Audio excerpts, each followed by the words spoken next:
आज नाम वापसी का आखिरी दिन है और चतरा सीट पर महागठबंधन में अभी पेच फंसा हुआ है। आरजेडी और कांग्रेस दोनों में कोई पीछे हटने को तैयार नहीं। बीच का रास्ता निकालने के लिए दोनों ने एक दूसरे के पाले में गेंद फेंका।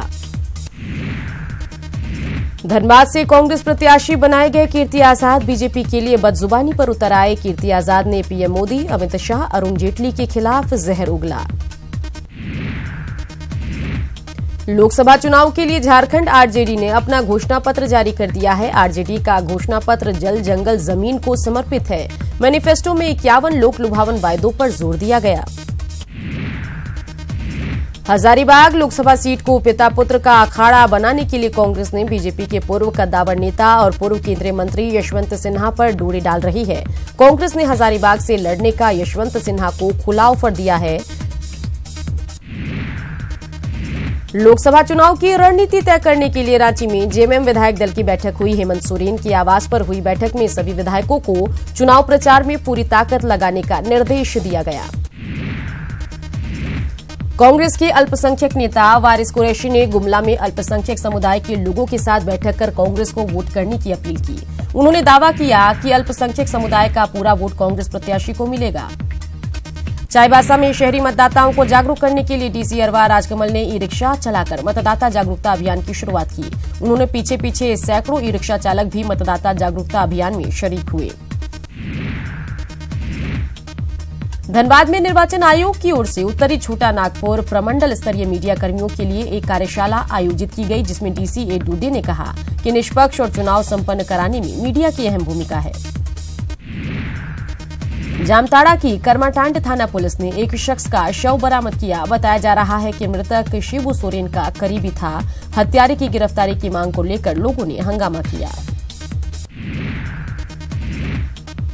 सरायकेला में चुनाव को लेकर जिला प्रशासन लगातार मतदाताओं को जागरूक करने में जुटा है और बैठकों के साथ साथ प्रशिक्षण कार्यक्रम भी चलाया जा रहा है।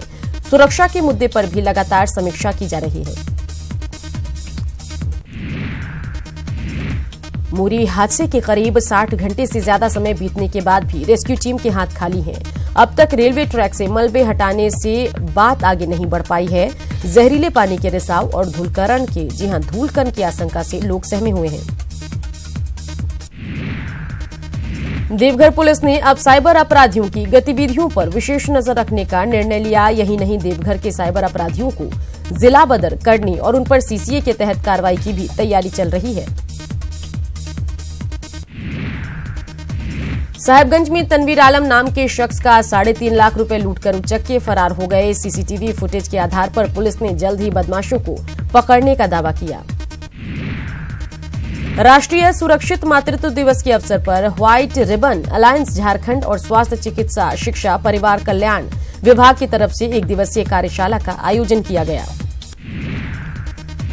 रामनवमी के त्योहार को शांतिपूर्ण तरीके से मनाने को लेकर बोकारो के चास में शांति समिति की एक बैठक आयोजित की गई। बैठक में सभी लाइसेंसधारी अखाड़ों को तय रूट पर ही जुलूस निकालने के निर्देश। सरायकेला में 3 दिवसीय राजकीय छऊ महोत्सव का आगाज हो गया। महोत्सव के पहले दिन कलाकारों ने छऊ नृत्य की विभिन्न शैली का प्रदर्शन किया।